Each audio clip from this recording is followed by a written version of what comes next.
Deep fly ball, a drive to center field. That'll get over the head of Robinson and all the way to the fence. Lorbeck drives the lane, puts it up, right-hand lane, gets it to fall. He'll go to line for one more. Very nice take by Zach Lorbeck. Trying to go around Engel. He stones him far side. Point blank on Engel again, and he stops him. Shotgun snap, Engel looking left, now looking right. Throw far side, throws a fade up for grabs. Hunter Beechler, far side pylon. He comes down with it. Touchdown, Bayport Pirates. Line and ball into left field, and that'll go all the way to the fence. Coming in to score will be Hilbert. Feed it in. Matty Ray, right-hand lane and down. Great steal by Ray. Jerks with a nice lob over the top. The four skates to the near side circle, looking for some time. One timer to Martin Suna. Knock off the water bottle. It's a one-timer and a goal, and the Pirates, they extend their lead. He takes a swing at it. He'll send that one deep to right, and looks like that one's going to be a walk-off grand slam for Joe Byer. And your state champions. Your state champion. Your Bayport Pirates. Swinging a fly ball to center field. It's over! And that's it! The Pirates win it!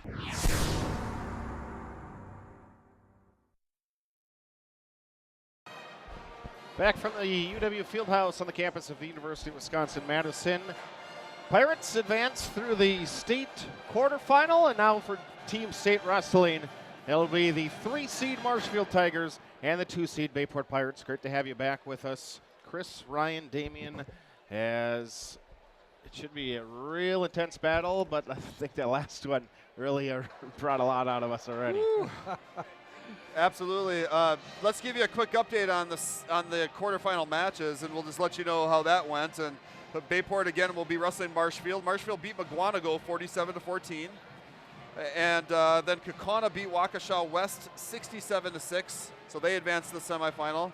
And Muskego takes out Germantown 36-33, and so Muskego will wrestle Kaukauna, and your Bayport Pirates will wrestle the Marshfield Tigers.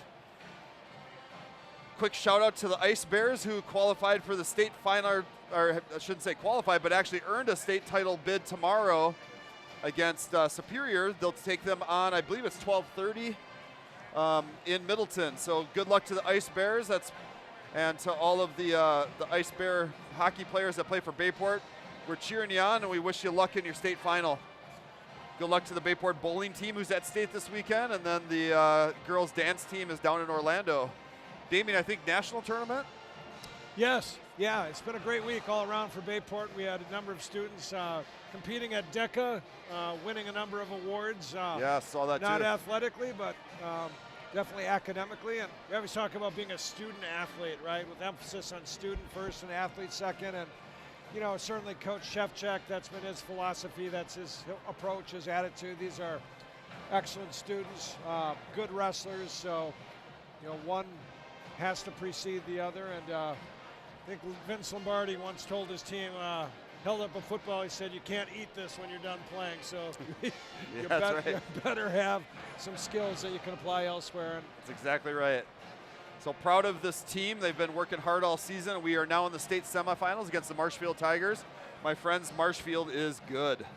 And we'll give you some updates on their team as we work through. We will start at 152 pounds. 152 pounds will be our starting match tonight, and guaranteed to see a couple of the state runner-ups from Marshfield will be wrestling pretty much right away. So Marshfield, Caleb Denis, sophomore, was a runner-up this last weekend at 152 pounds. And then we'll see Garrett Willowhite at 160 pounds. He was also a runner-up this last weekend. Marshfield with 2, 4, 6, 8 qualifiers, 9 qualifiers for the state tournament, and 5 place finishers, six place finishers out of the 8. So my friends, they are a good team, but so is the Bayport Pirates. And so where we match up with them in some of their better wrestlers, we have to have good matches and wrestle good matches and wrestle smart matches. Where we have advantage matches, we need to get some bonus points and make sure we're not giving up those pins during this round. So it'll be a good match against the Marshfield Tigers in the state semifinals. So we get ready for the next round here at the UW Madison Fieldhouse. So we're getting quick introductions. And they just introduced the Kaukauna coach as being named the National Coach of the Year. Jeff Machik. He's got some strong Pulaski ties. Actually coached his brother, who was a state champ in Pulaski. It's awesome. Older brother John, longtime wrestling coach, now a principal over in the Sheboygan School District. So great family. Big shout out to the officials too. This is obviously a big stage for the student athletes competing tonight, but the officials, some of the best in the state that get out to be a part of these matches tonight. In this one, we will have officiating Stephen Graber from Tomahawk, and we will have Ron Arendt from Palmyra. Yeah, thanks for giving a little love to the officials, Chris. We kind of gave them a hard time in that first match, which isn't our style. It's a tough job. It's a thankless job. No, we actually saw the same official that we saw against DC Everest in the sectional semifinal, and he's just, that's the way he calls matches. They're tight. He looks for it to be as tight as he can be, and we understand. So we'll start again at 152 pounds. We believe we'll see Jacob Ward to start this duel today, possibly wrestling Caleb Denis, who is a state runner-up last weekend. By the way, so was Jacob. So we may have a matchup here of two state runner-ups, and this would be a great way to start this out tonight. That could be dynamite. I'd love to see that. And so for Bayport, they're going to be looking to beat Marshfield tonight. If they can't beat Marshfield, this will be their final matches of the season tonight. If they beat Marshfield, they will wrestle the winner of Kaukauna and Muskego in the state finals tomorrow at 3 o'clock. So we will keep an eye on that duel, give you heads up on the scores of that duel. We expect Kaukauna to beat Muskego pretty handily. Reminder tonight's Bayport coverage from Bayport Wrestling from the Team State Tournament has been made possible by Meechin Realty, your hometown realtor. They're 4 generations strong, built on small hometown field with well-known reputation for big results, offering innovative and progressive strategies to stay competitively ahead of housing market trends. Meechin Realty is a growing force in the residential marketplace, including new construction, rentals, bank sales, relocations, and more. We live where you work, native to the area. We patronize your restaurants. Our kids go to your schools, and we know and love this great hometown. Great to have Meechin Realty helping us out tonight. Thank you for that. And Adrian Meechin is part of the wrestling team, has joined us the last couple of years after being a longtime gymnast. And Adrian is a great kid and an awesome person and a great family. So thank you to Meechin Realty for helping us out. Glad you're here with us. And so we are looking out at the 4 mats that we had in the quarterfinals. We'll use the mats nearest to us. And Kaukauna is going to come out first with Muskego, and they're going to get rocking and rolling on their mat before we get the Bayport match started. So we'll see who has to report first, and that'll tell us who had the odds and who had the evens. Yeah, I believe that Bayport has odds, but we'll double check that. A little different dynamic. We go from 8 down to 14, so got a lot of wrestlers sitting around in the stands and on mat side, so this will be fun to watch. And we got a great crowd here from Bayport tonight. Thanks to all of our fans who joined us in Madison, and then all of the fans joining us from home. We appreciate you listening in. Once again, if you're listening in, let Bayport Radio know that you are on Twitter or Facebook, and we'll give you a shout out. So I'll do a quick shout out to my parents down in Bella Vista, Arkansas. They say, let's go Pirates. It's so great to have Frank and Harriet Wellness joining us tonight. Thank you for being out there. And then I'll give a shout out to my sister, Lisa Gale, who lives in Jackson, Mississippi. Thanks for joining us. And we're going to start 152 pounds tonight. We're going to have Colton Zip wrestle for the Bayport Pirates. And I believe he'll wrestle Caleb Denis. Nope, I'll take that back. They're going to bump up Hoyt Blaskowski, who's wrestled in the state tournament last weekend at 145, and he'll get bumped up to 152 for our first match tonight. And we're underway as we start the state semifinals. Colton Zip against Hoyt Blaskowski. Blaskowski starts with a over-under throw to the back and gets 2 takedown and 2 near fall to start it out. Yeah, there was no doubt about what Blaskowski wanted to do there. He came out double underhooked and put Zip right to his back. Yeah, to Colton's credit, he fights off, gets back to his base position, but now he's getting turked hard by Blaskowski, who's a senior with a record, Ryan, of 50-5. Versus that good? A sophomore. Yeah, that's pretty good, Chris. I think so. I don't know who he's lost to. I'd be curious to know that. They've had some tough competition. They did wrestle in the Cheesehead Invite down there, which is a major tournament in the state of Wisconsin and the Midwest. So he's undoubtedly gone against national competition. Blaskowski took 4th at the Cheesehead, took 1st at Bi-State, which is Bayport wrestled at.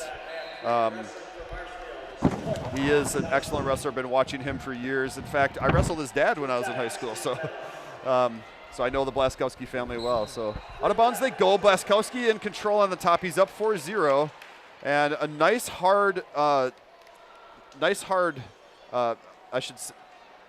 basically Colton just hits a nice hard bridge to go out of bounds.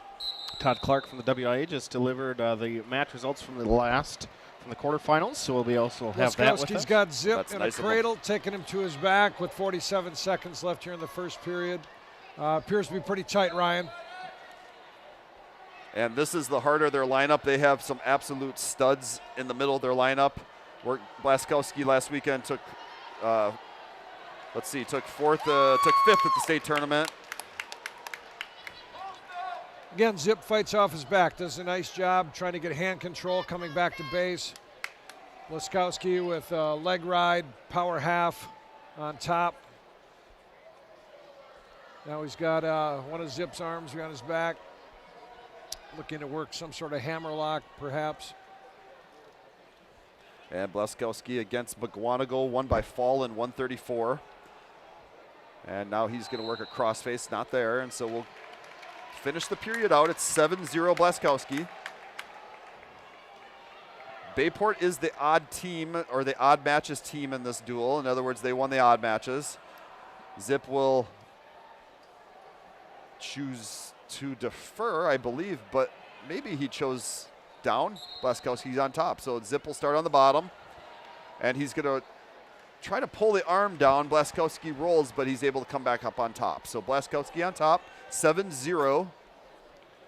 He's going to work an arm bar again, going arm on the back. And now he's going to try to pull that arm across and bring Zip onto his back. Crossface hard. He's a power wrestler, Ryan. He's absolutely really aggressive. The ref's got to watch Zip's neck here. He's really getting worked over hard on top. Blaskowski will jump sides, go to a headlock now. Zip's on his back. That's going to end it with a pin in 2:34. And Blaskowski will start out with the pin for Marshfield in 2:34. And that'll give him 6 points. And Bayport starts out in a hard way at 0-6. And so at 160 pounds, we should see Jacob Ward come in for the Pirates.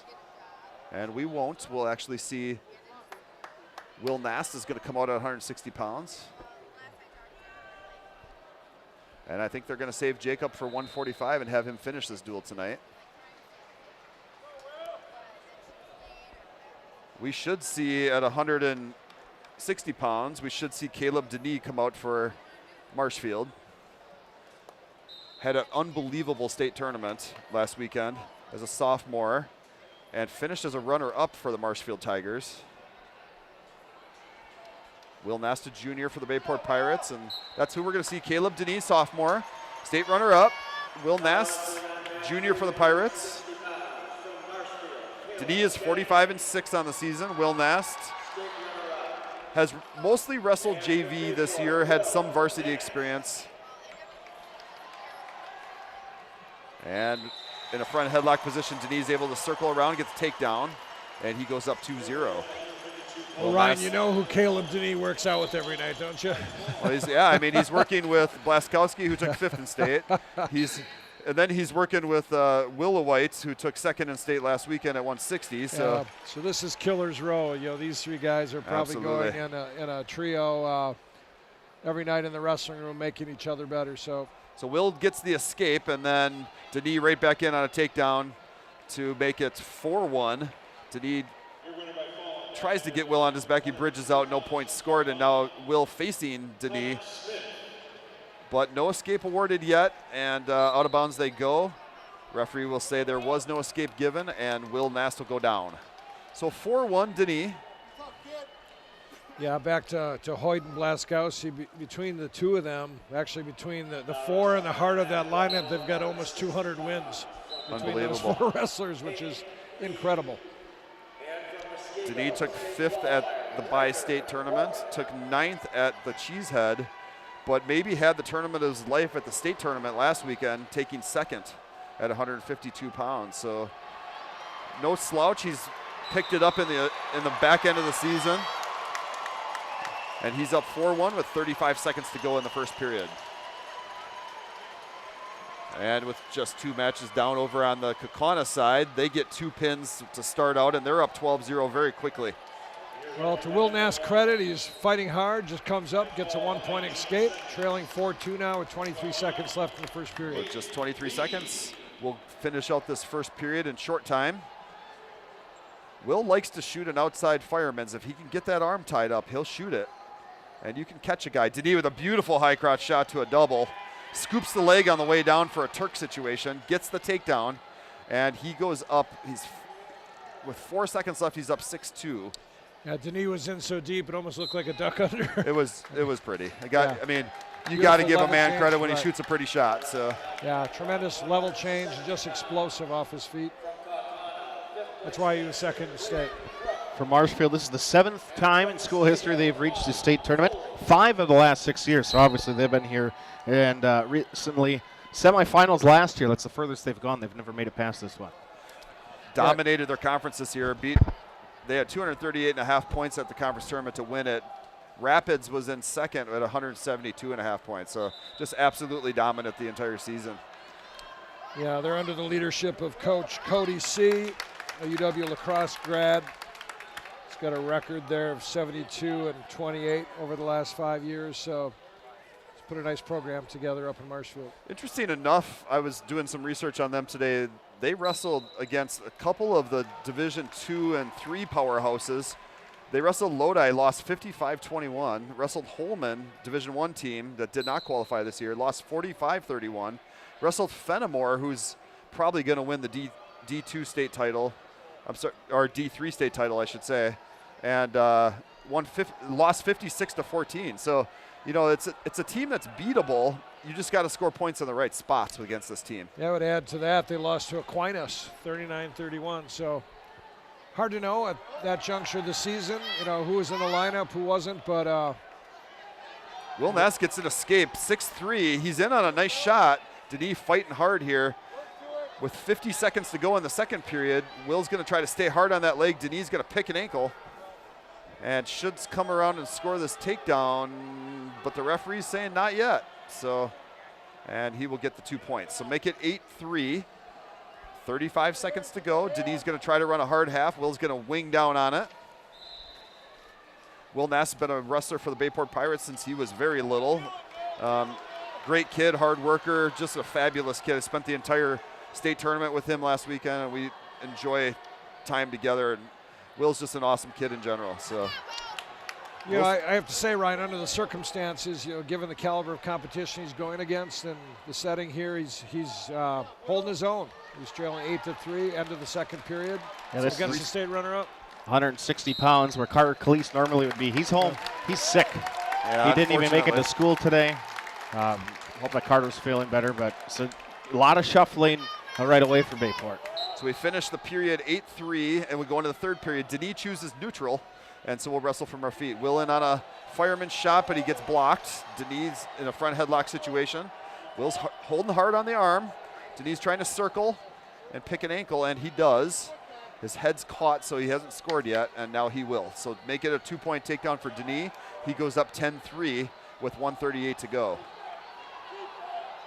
Yeah, Will's fighting for his life on the bottom here. He's just grabbing a hand and an arm, trying to square off with them. So he's got some great hand control. Yep. Now just got to pop up with it. Denis is going to try to lock a cradle from the side. Will's going to reach in, try to hit a fireman's from there, but just not there. So Denis rolls through on what's a little cow catcher, puts Will on his back, and he's getting points. Back points, boy. And now gives up the pin. So well, that's unfortunate. It's called turning the wrong way at the wrong time right there. So 4 minutes, 51 seconds is the pin time for Denis. And Bayport Pirates will go down 12-0 as we head into the 170-pound match. Bayport looks like they're going to be sending out Klimek. Felix Klimek, a junior for the Bayport Pirates. Longtime wrestler also. And we're going to see Garrett Willowite here from Marshfield. Again, Garrett, a state runner-up last weekend at 160 pounds. Yeah, Calix is a junior with limited varsity experience this year. He's 3-3. Calix has been wrestling pretty much his entire life. Been watching him and trying to find his spot in the lineup, and so he'll get the varsity match here at 170 pounds. And once again, wrestling state runner-up in Garrett Willowite, a senior, 49-7 for the Marshfield Tigers. Willowite in on a hard double and gets the takedown quickly. He's going to square up and let Calix right up to his feet, so make it 2-1. That was a beautiful double leg shot. Yeah, that was textbook. Changed his level, just penetrated hard, took him right to the mat. And then on another double leg and gets the takedown again. So 4-1 Willowite. And he'll ride now from the top. Working arms and spiral ride, and out of bounds they go. So we'll go back to the center of the mat, and Calix Klimek down in the down position, down 4-1. These guys are 3 bruisers in a row, Blaskowski, Denis, and Willowite. They've got a very similar style, aggressive, hard charging. They come at you. Yeah. So Willowite looks to have some blood that he's got to take care of, and so we'll get a break here in the action. 1:27 to go in the first period. Willowite already with 2 takedowns on double legs. He is a hard and fast come-at-you type of wrestler. So I'm going to guess that he's going to let Calix up, and we'll see what happens. The Knutsons listening in with us. Patty McAllister Holton, Sue Wright, the Schaefer family back home, and Howard Swamico. Let us know where you're listening from, at Voice of BP if you want to tweet at us, comment on the Facebook stream. Get in touch with us. Chris, Ryan, Damien from Team State here at the UW Fieldhouse on the campus of UW-Madison. Once again, we're not able to do a TV broadcast because WIAA has TV rights for the state tournament. So just getting our voices tonight, but we'll do the best we can to give you something to listen to. So Willowite comes out to the front, tries to hit a front head roll, and Calix is able to block it and get the reversal. So make it 4-3, Calix. And then Willowite jumps up, and Calix does a mat return. 4-3 we go. Calix Klimek just showed me something there. Well done. So Willowite was trying to get a little cocky, trying to get a pin, and so he tries to hit a front head roll, and Calix blocks it, gets the reversal, throws the legs in, and so with 1 minute to go, we've got a 4-3 match. You know, sometimes when you're state runner-up, you get a little overconfident, but you're overconfident against the wrong kids here. So well, sometimes you can be underconfident. That's what I meant when I said Calix just showed me something there. He came to wrestle. It doesn't matter what the record of is the guy you're wrestling. He's bringing his best right now. So Willowite will get the escape, make it 5-3, and we go neutral. The Noy family listening from Swamico, welcome to them. Thanks for joining us. Willowite in on a high crotch shot. He makes it an outside single off of it, finishes, and he will get the takedown. So 7-3. Willowite lets him go right away. 7-4. We're back to neutral. Willowite in on another hard double. And he'll finish that double. No points scored yet. And now he'll get those points. So make it 9-4 with 20. Well, let's make it 20 seconds to go. He's got Calix in a Turk position. I'm surprised the ref's counting here. There is not a 45-degree angle on those shoulders, but that's okay. So Turk position, Calix on his back. 6 seconds to go. Calix able to get off his back. Willowite would get a 3 near fall, make it 12-4. 2 seconds to go in the first period.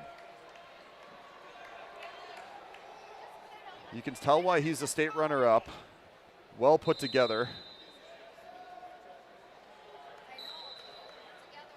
Yeah, he spent a little time in the weight room, I think. Had to wrestle Charlie Millard from Homestead in the finals last weekend, and Charlie Millard, I believe, is ranked in the nation. So Millard beat him pretty handily. Willowite is a well put together wrestler, wrestling up from 160 to 170 in this match. Calix also wrestling up. I don't think he's normally a 170 wrestler. So fair enough. Trying to get the clock fixed here so we can start the second period. We're going to be neutral. Red's choice, or Marshfield's choice, was neutral. So 12-4 Willowites. Up by 8. I can tell you a blast double is coming because that's what he likes. Right. Pretty predictable. Here it is. And he'll get the takedown, make it 14-4. I think if I'm Kalix, I'm wrestling from one knee. Yeah. I'm not going to give him the double. Willowite brings Kalix to his back in a Turk position once again. Of course, there's a lot of time on the clock because we're just in the second period here, just starting. So 1:35 to go. Turk position. Willowite's going to lock up tight on that. Kalix trying to bring his arm through. Willowite's going to lock that arm in. Yeah, he's trapped the arm with his leg, but now he's got a headlock position. So headlock position with Kalix on his back. Willowite's going to arch this hard, and he should get the pin here, unfortunately, quite quickly. Not yet. Kalix still fighting. 1 minute to go in the second period.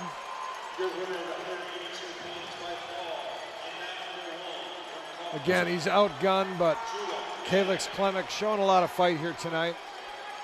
Looking over on the other mat, Kakana's gone up 23-0 quickly. Kalix still fighting with 40 seconds to go. Just keeping one of those shoulders up, and there will come the pin. So we'll make that pin in 3 minutes and 23 seconds for Willowite. Pin, pin, pin. Is that a turkey to start? Oh. Well, it's not the way we wanted to start. Kind of goes back to our commentary at the end of the first match. How do you keep this one close? And we talked about finding a way to not give up the pins. And so far, that has not been the case here for Bayport. So we need to find a way to stop the bleeding and get some points on the board coming up here. So we'll see another state qualifier for Marshfield coming out at 170. I believe we're going to see Owen Griesbach. He went 0-2 at state. And we'll bring Ethan Farley out at 182 pounds. So I believe that's what we're going to see. We'll just keep an eye on that and let you know for sure. But they've got quite a row of guys lined up back to back with state qualifiers. And so they're talented, and they're showing it with an 18-0 lead against the Bayport Pirates in the state semifinals. And that's what we'll see. Sophomore Owen Griesbach, he's 40-7. And Ethan Farley, sophomore, 20-17 for the Pirates. Again, Griesbach last weekend went 0-2 at the state tournament. Like the way Ethan Farley's come out so far. He's taken a couple shots. Griesbach just does a counter shot and is in deep on a signal. Farley rolls through and is able to stop the shot. Out of bounds they go. They're going to go back neutral in the middle. There's a fun flurry there at the end. Neither wrestler scored. Farley likes that little somersault off of an outside single and tries to scramble. A lot of action. And he's able to scramble enough to get out of bounds, no points scored. So we'll keep wrestling here at 182 pounds with Ethan Farley. We are 0-0 with 1:20 to go, still neutral. Again, Farley was third at the sectional. Griesbach, state qualifier. He was champ at regionals, champ at sectionals. Did not place at the state tournament. So Farley tries a little lateral drop. It's definitely not there, but out of bounds, luckily. So we're still 0-0 with 1:10 to go in the first period. Looks like we'll be bringing Aiden Bruckner out at 195 as we look down to see who's warming up. Griesbach in on a nice shot, double leg, and he'll finish to make it 2-0 Marshfield Tigers. He's going to try a tip here. Little arm tip. Out of bounds they go, no points scored. So 2-0, 49 seconds to go. Griesbach up 2-0 against Ethan Farley. How would you describe Ethan's style of wrestling, Ryan? So, what I like about Ethan is he is aggressive, but he may be aggressive in ways that get him in trouble at times. And so it's a carefree style. It's right? a little bit of a carefree style. He takes some chances, which there's risk reward in that, right? But he's aggressive, and I love that. So yeah. Ethan's able to get an escape, come up to his feet. Griesbach takes him down after Farley takes a kind of a long way shot from too far away. Griesbach able to defend and get him to his back. So Griesbach trying another tip, and that they're going to roll to the out of bounds, and so we'll go back to the center. It's 4-1 Griesbach, 20 seconds to go. It's entertaining. It's an entertaining style of wrestling. It is. It's wide open. if you're not the coach that's sitting there. Sometimes, though, when you're wrestling a guy who is a state qualifier, you got to try some stuff, That's you know? right. That's so right. I'll give him credit for that. So we're in short time, 10 seconds to go. It's 4-1 Griesbach. Farley's trying to get some hand control so he can pop out. One of the things that Farley's known for is getting quick escapes. So with only 3 seconds to go, he's not going to be able to get that escape here, and we'll finish out 4-1. So second period coming. Marshfield's choice is to defer. Bayport is going to choose down. So I like that. Ethan's going to need to score here, so Yeah, I agree. may as well choose down and try to get some hand control and get out. Yeah, listen, we're down 18-0. We need a spark, right? Absolutely. So Ethan pops right up to his feet. He's going to do a kind of a spin out, not even a roll, just a spin out, and he's able to get the escape, There's make it that 4-2. entertaining style. I'm not even sure there's a name for that move. I've never seen a wrestler do that Spin before. out. We just coined a new name for Yeah. the Farley spin out, we'll call it. Griesbach, not a problem for him. He wants to be on his feet, but he was going to try to wrestle on the mat. But, you know, Ethan gets a quick escape, and with 1:30 to go, it's 4-2 Griesbach. So if Ethan can take a great shot, we can even up this match. He takes sort of a halfway double. Wasn't there. Now he's going to get in on another double. Boy. Oh, boy. Griesbach's going to Griesbach's going to roll through, but then Ethan Farley jumps on top and scores the takedown. Make it 4-4. And now Farley threw about 4 crossfaces there.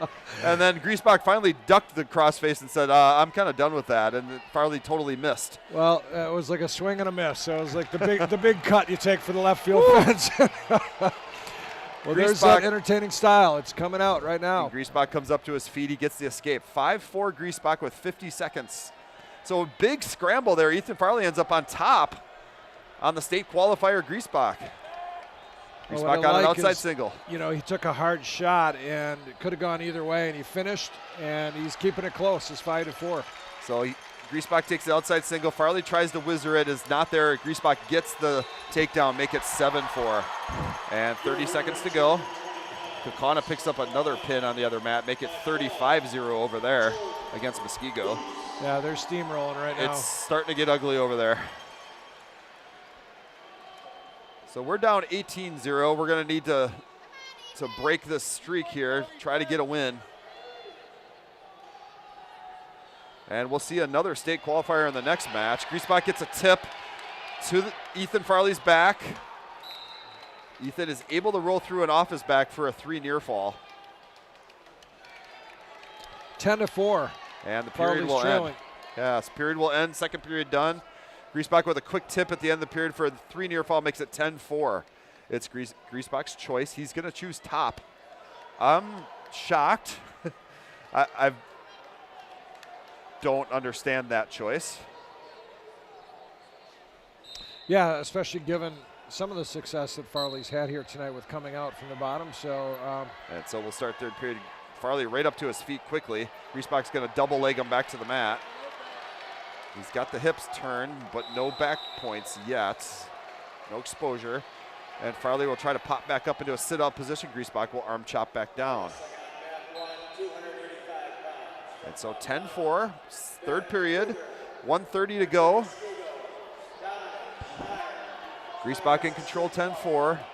Ethan Farley on the bottom. Griesbach trying to run an arm bar. Farley's going to get called for stalling. That's the warning. No points yet. Farley's going to need to come up and work his way off the bottom. The other referee would be calling the top guy because he hasn't moved his hips yet, but here we are. So Griesbach trying to work an arm bar. Farley trying to get some hand control. No advantage for anybody at this point with 1 minute to go. Griesbach up 10-4. Farley called for stalling again, and 1 point now given to Griesbach, 11-4. Yeah, unfortunately, I think that's the right call. Ethan's I do too. Just laying there, he's hanging onto the arm. I think he's just trying to get out of here without surrendering a pin. He's trailing by 7 points. Well, here he goes. And up to his feet he goes, so he gets the escape, make it 11-5. With Ethan down 6, he's got to make sure Griesbach doesn't score here. So Griesbach in on a hard double. Farley with a hard sprawl, and he's going to whizzer hard. Out of bounds they go. So 11-5, 30 seconds to go. Farley doing everything he can to not give up the major decision here. Coach Rathburn pointing at the scoreboard to emphasize the point. Yes. So every wrestler in this situation knows what they have to do. They have to make sure they don't give up any more points than they have to. If it's 11-5, keep it 11-5 or try to score the takedown. Maybe even catch the guy. You never know. But can't surrender a takedown here. So Farley's going to back up. Might get called for stalling, but that's okay. 10 seconds to go. No points scored yet. Griesbach's in on a body lock. Farley's going to double over on it. Griesbach will score the takedown out of bounds with 3 seconds to go. 13-5 Griesbach. Unfortunately, what happened there, Ethan started looking at the clock, which is not what you want to be doing at any point in the wrestling match, and it cost him a takedown at the edge of the match. 13-5, Griesbach. 3 seconds left. And Griesbach will finish out 13-5 with a major decision. Good match, nice match by Ethan Farley. Losing to a state qualifier, 13-5. Gives up 4 points for the gives up 4 points to the Marshfield Tigers, and the Tigers go up 22-0. Niemi family out there listening, welcome to them. And we'll head to 195 pounds. 195, we're going to see Aiden Bruckner bump up. And pretty sure we're going to see Mason Seidel bump up from 182 up to 195. He is also a state qualifier, went 2-2 at state, did not place. Yeah, he's a junior with a 25-18 record. Aiden also a junior with a 10-5 record. Again, Aiden Bruckner was an interesting situation. He made it into the finals at sectionals, had to forfeit the final match because of an injury, then had a wrestle back. Had to do a second place wrestle back and decided to forfeit that as well to not go to state because he was injured. And so should have easily been a state qualifier, but did not get to state because of his injury. So he's back cleared to wrestle this weekend and wrestling Mason Seidel, 23-16 junior for the Marshfield Tigers and state qualifier. Went 2-2 at state. So this should be a great match between these two 182-pound wrestlers. And normally Aiden wrestles 170, but bumped up today. And both of these guys wrestling at 195 in this match. The typical wrestler for Marshfield is Eli Colby at 195, at 8-7 wrestler for them. And so they bump guys up and have Seidel wrestling at 195. Bruckner just had a nice head snap. He's got himself in scoring position if he can elevate and take Seidel to the match. He's behind him. He just needs a mat return to get the points. So he's lifting. Seidel's blocking. And he'll get the 2 takedowns. So we'll start out with the takedown, 2-0 Bruckner. It's a good start for Bayport. And a nice ankle pick by Bruckner as Seidel pops up hard. Wrestling on the edge of the mat with 40 seconds to go in the first period. Bruckner's got an armbar working now, possibly a tilt. So we just need to break the streak here and get something going. Let's get a win even. If it's just a win, that's fine. Let's get something on the scoreboard and try to break the streak that's going on.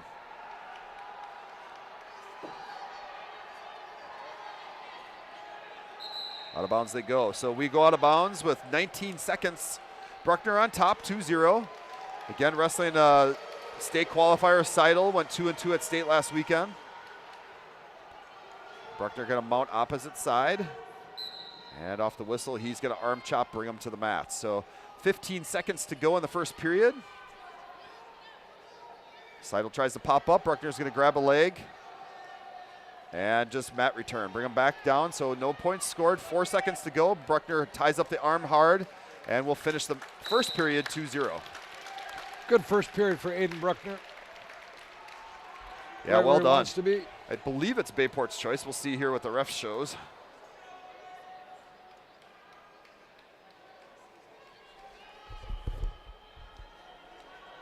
So unfortunately, Aiden Bruckner's shoe has come untied. He's got to tie it, and that means that he's going to be called for stalling. So wrestling is a sport that does not have any patience for shoe problems. And because there's a shoe tying issue, he's going to be called for stalling. Coach is going to come out and tape his shoelaces so it doesn't happen again. Yeah, I think that's a good approach on Coach Shevchek's part. If you're going to take the time here, let's make sure it doesn't happen again. And really, you know, there's been a rule that you have to tape your shoes for the past several years, but this year that changed. They don't require you to tape your shoes this year. And what that means is if you have to tie your shoe, they're going to call you for stalling. So Bruckner chooses down. I wonder if that's unique just to the sport of wrestling. It must be. I mean, back when we were wrestling, they didn't have that rule, and it became a stalling tactic. That's because you wore your Velcro light-ups. Bruckner pops out from the down position, referee position. He's potentially going to get an escape here. Both wrestlers are squaring off. Yep. Bruckner is in a front headlock position, circling. Maybe going to get a. There he goes. He got an escape, and then gets a takedown. Yeah. That's surprising that he gave the escape. He was just in a front headlock position the entire time. There was no separation between the two wrestlers. No, and I'm good with it because he's going to get 3 points off of that instead of 2. So make it 5-0 Bruckner. Absolutely controlling Seidel in this match. 5-0, 1:20 to go in the second period. Yeah, looking strong, in control. And Bruckner looking to roll a wrist onto the back.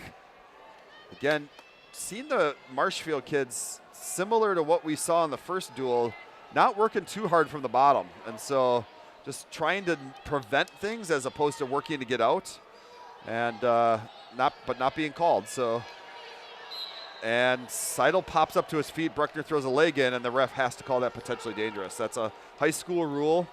And so they will go back to the center with Bruckner in the top position, up 5-0.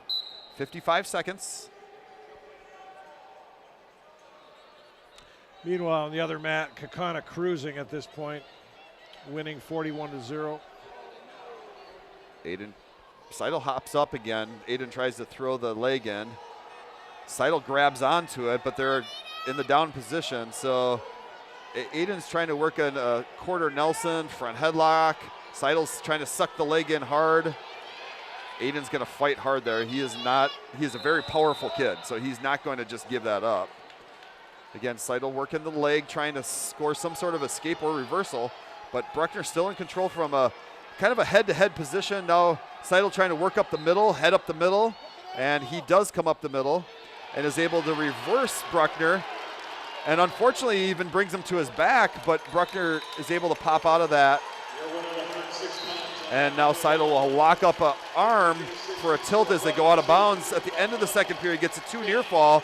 Seidel makes it 5-4 Bruckner as we go into the third period. It's Seidel's choice. Yeah, Aiden was cruising there, and that's not the way he wanted to end that period. So Seidel chooses down. Bruckner says, I'm just going to take him up to neutral. We'll start the third period on our feet. It's 5-5. I think that's a good call. Bruckner likes to wrestle from his feet. I think he expended a lot of energy, and again, I was wondering in the first match, what his stamina would be like after, nursing an injury. And Bruckner in a nice high crotch shot. Beautiful shot. He's in low on a single. He's got to finish it. He comes up the middle. Elevating. And elevates the legs, tries to spin around. Seidel is able to fight that. He comes up the middle again. Seidel picking ankles. And Bruckner is going to come around and finish that in a double leg position. Comes around, finishes the takedown. He goes up 7-5. Yeah, really nice shot, and then to be able to finish, critical at this point in the match. A little over a minute left. Folks, remember we've got a kid that went 2-2 at state last weekend that Bruckner's beating 7-5 here. And that just tells you the caliber of Aiden Bruckner and how hard he works and how good he is. So, yeah, this is all heart right now. Seidel pops up to his feet, but they go out of bounds. So we go back to the middle with Seidel down. Aiden Bruckner on top, and he's winning 7-5. Bruckner's going to say, I'll go neutral. And so make it 7-6 with 1:06 to go. Coaches are imploring him to go right back to that same high crotch shot. He's got to be careful. And Seidel takes a high crotch shot. Bruckner sprawls hard. This is where Aiden is just a hard person to wrestle because he is so strong and powerful. He has the heaviest hips. And so he sprawls hard. He's now working a front headlock situation. And so I'd like to see him spin and shuck here. He's got to get on his toes. He's got to apply downward pressure. And Seidel trying to come back in on an outside single, but Bruckner sprawls and out of bounds they go. 7-6. And like Damian said, 40 seconds to go in the third period.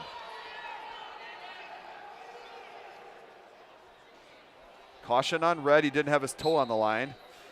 Bruckner actually should have been called a caution because he had his opposite foot ahead of his toe on the line, but he didn't get called, so we'll be fine.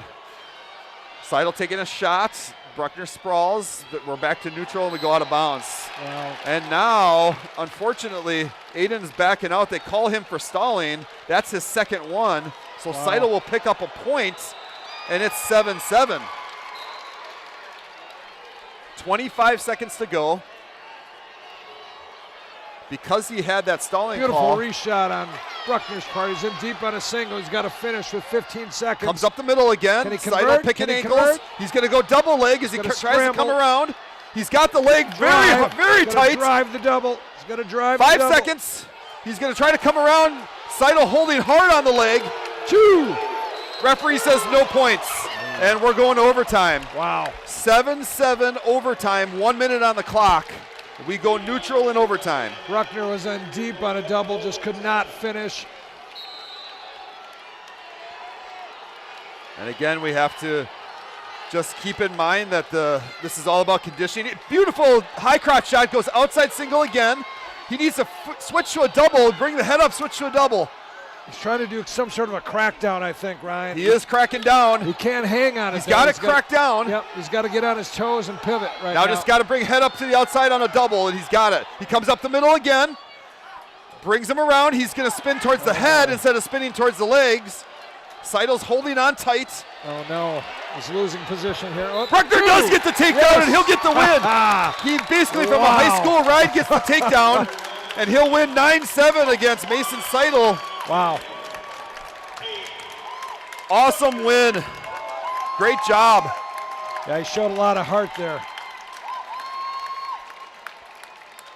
And so he'll pick up a 3-point win for the Bayport Pirates, and we'll take this match to 22-3 as we head to 220 pounds.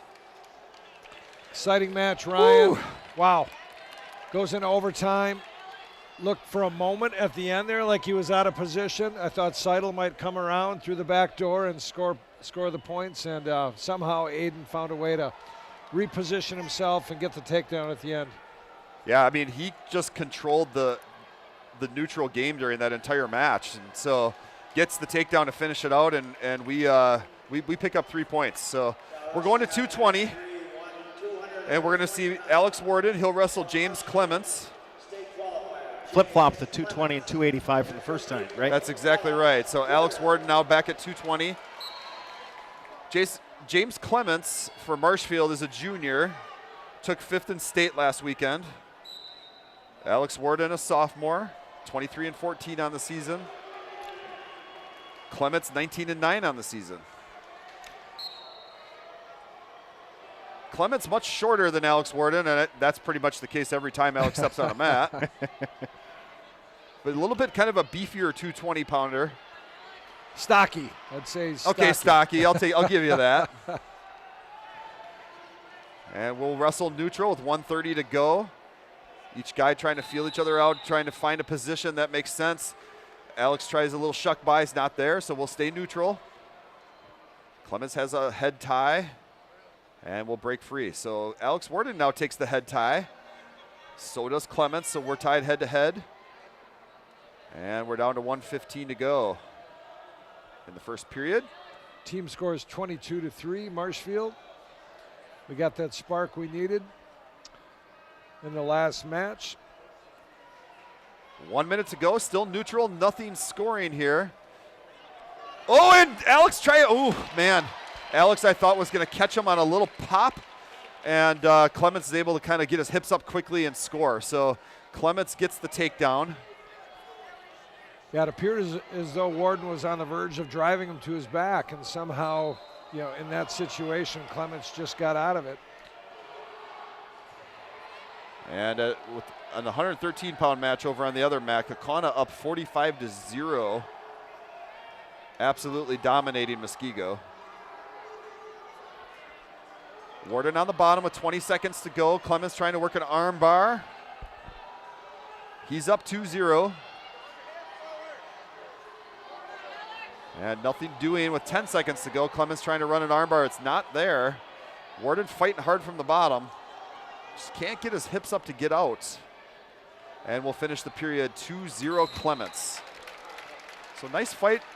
Warden almost caught him, just bad luck, and the 5th place finisher from last weekend is able to get the takedown. Clements will defer. Well, similar to the first match that Bayport had, Warden finds himself in a really pivotal position at this juncture in the match where Bayport desperately needs him to come through, preferably with a pin if we can get it. And Warden chooses neutral as we start the 2nd period, and we'll wrestle from our feet. So maybe Alex can catch him like he did in the last situation, or Alex is a cradle specialist, so maybe he can get him snapped down and we'll try to work a cradle from the front headlock situation. We'll see. We're still neutral. Circling, Alex circling towards the middle. He tries an outside single, and he's able to score that outside single and make it 2-2. He's got a deep half on the edge deep of the mat. half. Oh, very deep half. Oh, man. Out of bounds they bad. go. Goodness, that half could not have been deeper. Well, that's got to give him some confidence. Let's see if you can work that cradle now, Ryan. Absolutely. So let's get a breakdown off the whistle. So out of bounds they go, 125. And we'll try to get a breakdown here as we start back up. Try to get that cradle position. Clements working hand control. Warden is going to let him go. So one escape for Clements and makes it 3-2 Marshfield. And I'd like to see Warden hit that outside single again. Let's go for it.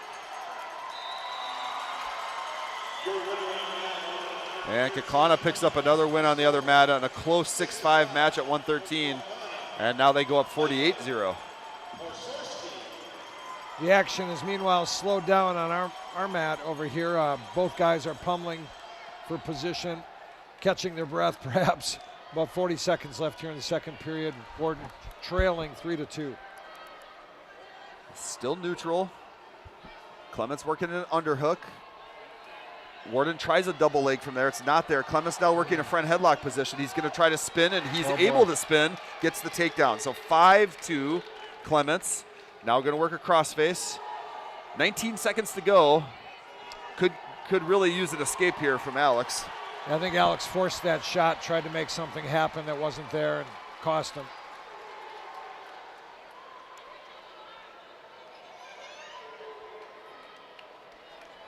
It'll be the end of the 2nd period, 5-2. So Clements up 5-2. It's his choice. If I were him, I'd choose down. And that's what he'll do. No, sorry, he's going to choose top. That's interesting.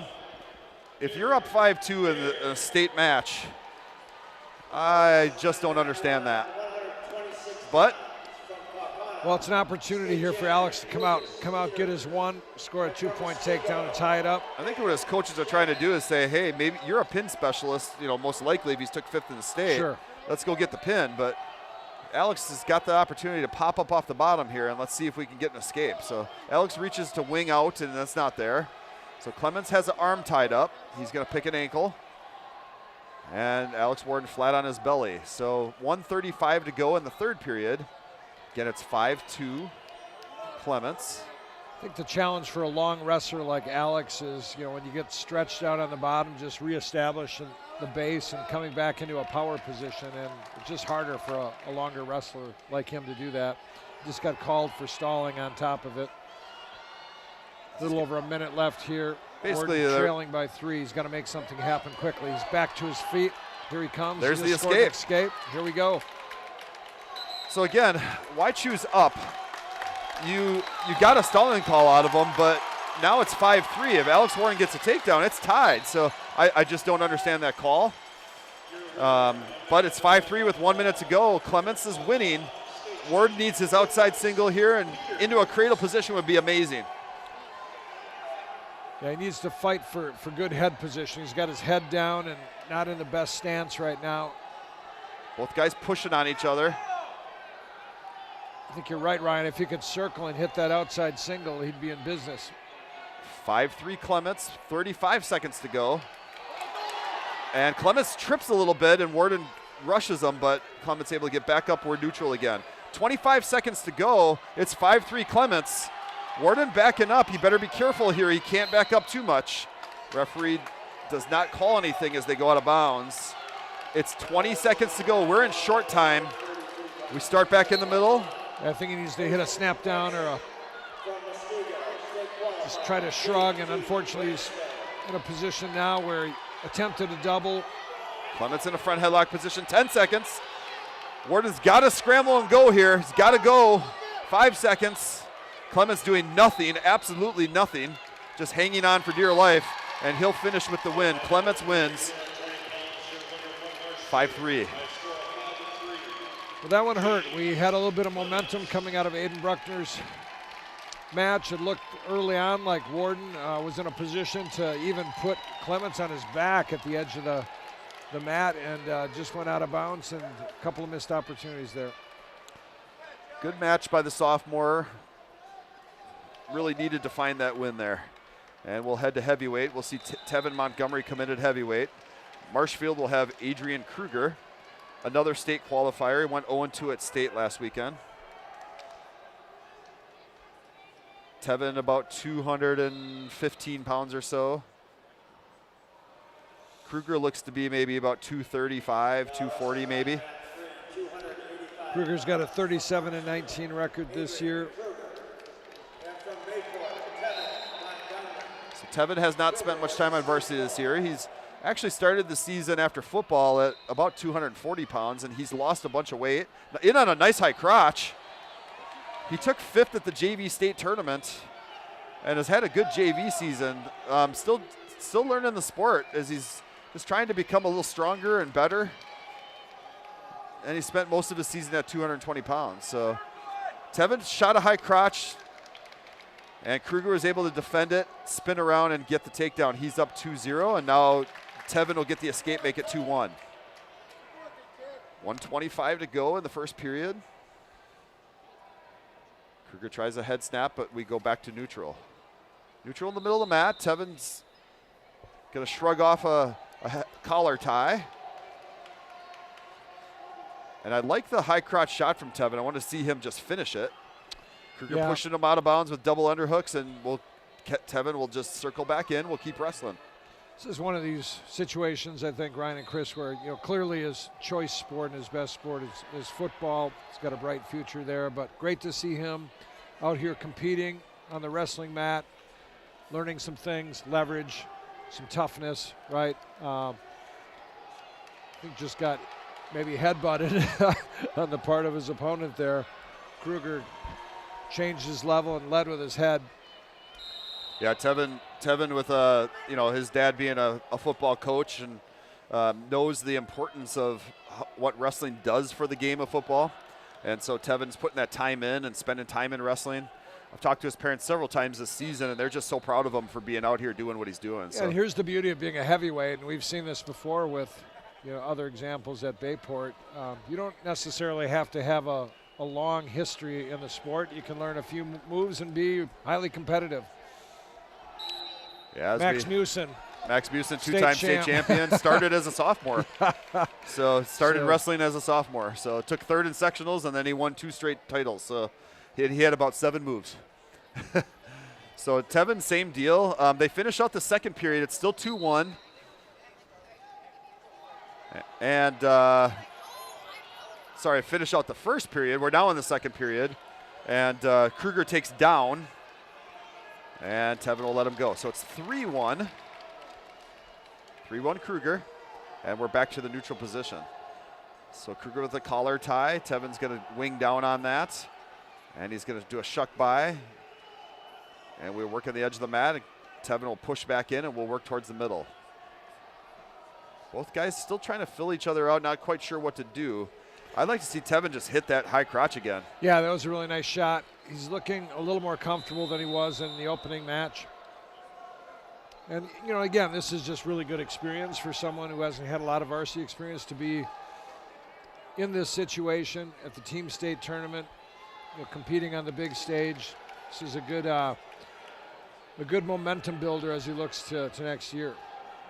So think of this, Damien. This is our 7th match. 1, 2, 3, 4, 5, 6, 7th match. All of Marshfield's kids, every one of those 7 matches, they're all state qualifiers. Yeah. Yeah, they have a nice lineup. So again, Kruger wrestled, the heavyweight here wrestled at state last weekend, went 0-2. Lost to Troy Dietzler from Ashwaubenon, who ended up being the runner-up for Ashwaubenon last weekend at heavyweight. 28 seconds left in the second period. We're still neutral. Nobody's scoring yet. And we're just kind of head-to-head trying to fill each other out. Yeah, a lot of pushing, positioning. Tevin's doing a nice job of circling, but just need him to get in on that shot. I think he's maybe a little tentative just because of the amount of weight that he had to carry on the sprawl. I think so. The danger for a heavyweight is if you go under and the guy sprawls on you, you're pretty much giving up a takedown. And so you want to pick and choose carefully. And we'll finish that period 3-1. Tevin Montgomery's choice. He'll choose neutral. I like that call. He's one takedown away from tying this match up. He was in deep earlier in the match on a high crotch, didn't finish. So let's see what he can do here. Over on the other mat, it's 60-0 Kaukauna. However, the Muskego wrestler at 132 pounds just had the Kaukauna wrestler on his back. So he's up 9-2 in that match going into the third period, make it 12-2 in that match. The Muskego wrestler up 12-2. And we're neutral on our mat with 1:47 to go in the third period. It's 3-1 Marshfield, as Tevin Montgomery tries to find a way to get a takedown here and even this matchup at 3-3. And Tevin takes an outside shot, and Kruger just sprawls and spins. No takedown yet. He's working an arm on the back, but hasn't scored yet. And Tevin's going to pop back up to his feet. Nothing scored. I can't figure out why Kruger didn't get his points. Well, give Tevin credit for having no quit. He could have laid there and he's just given up the two, and he bounced up. It was flat on his stomach, came back to his base and prevented a takedown. He's still in this match, 3-1 with a minute left. Takedown ties it. Kruger with a snap down, and Tevin will pop back up. So we're still neutral, 56 seconds. Nothing scored here. Kruger actually had Tevin on his belly, had an easy way, he just spin, get the 2 points, and then work the arm. But he didn't do that. Now Tevin takes a kind of a halfway shot, and Kruger sprawls and spins. So he does get the takedown. He goes up 5-1. Yeah, you know, in this situation, and Tevin will learn this with time and experience. He needs to develop an outside shot. He can't be diving under these bigger, heavier guys. Tevin pops up to his feet, make it 5-2 with 26 seconds left. He gets the escape. Coaches are saying don't give up anything crazy here. If it has to be a 3-point match, so be it. Tevin, 20 seconds to go, takes a shot. And Kruger just sprawls and spins, picks the ankle, gets the takedown again. 7-2. 10 seconds left. Tevin's got to hang on here. Kruger's got to work in a power half from the top position. Looks like it's going to be a final score of 7-2, Kruger over Montgomery. And Marshfield, 7 state qualifiers in a row. Makes it 6 out of 7 wins for Marshfield. And 28-3 is their lead. So we've got 1, 2, 3, 4, 5, 6, 7 matches to go. Got to get some momentum started here. Now, we go to 106 pounds. Marshfield will bring out John Sternweiss, who took 6th at state last weekend.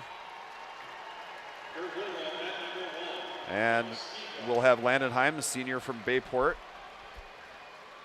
Yeah, Sternweiss a state place winner, but he's a freshman.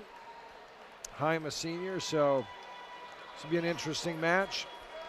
Well, Landon looking to redeem himself from that close loss in the first round here. Yeah, we need Landon to have a big match here. So Sternweiss in on a halfway outside single.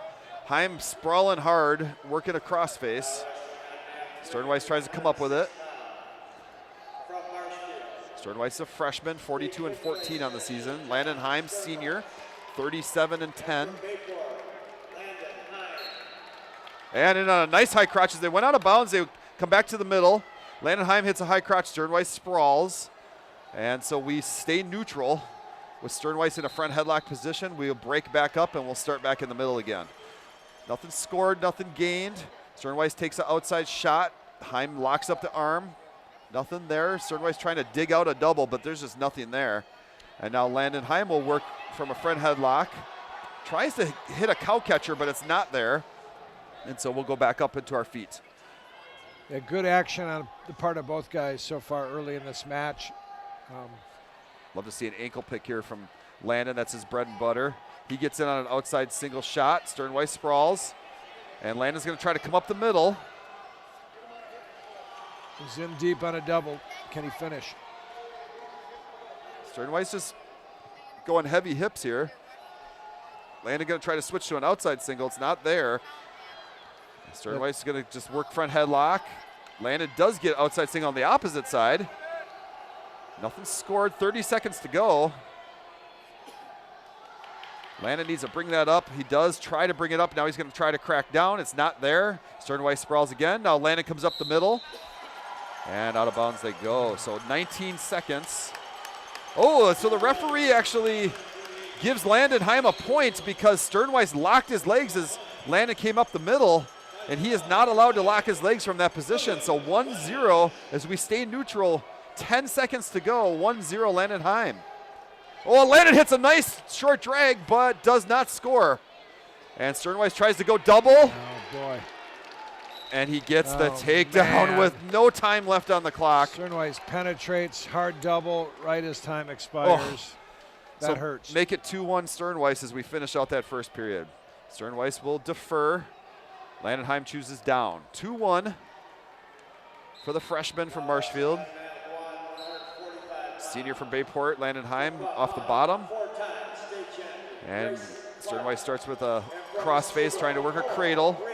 Landon Heim needs to get that hand back. And he will. He'll break that crossface. Now come on up. Sternweiss working crossface again. Now arm chop.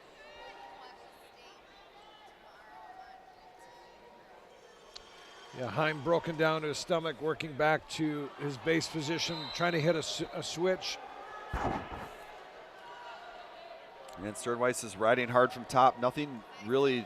He's riding hips, which our last referee would have called stalling already. Sternweiss now going to work a crossface. And nothing there. Landon's going to break that. 1:12 to go in the first period. Landon's still in the bottom. Sternweiss is a tough freshman, Ryan. He looks good. He looks strong for his age. I suspect Landon's going to come out here and finish strong, but it's a good-looking freshman he's up against. Sure is. State qualifier took 6th in state last weekend. Did Sternweiss. Landon Heim, a third-place finisher at the sectional. Lost a tough quarterfinal overtime match to Yang from Wausau West and ended up not getting the wrestle back.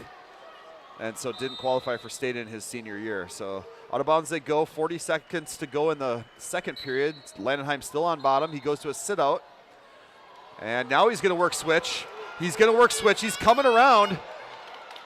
Nicely done. He's got to finish. He's got him broken down, and he'll score that switch. Make it 3-2 Landon Heim.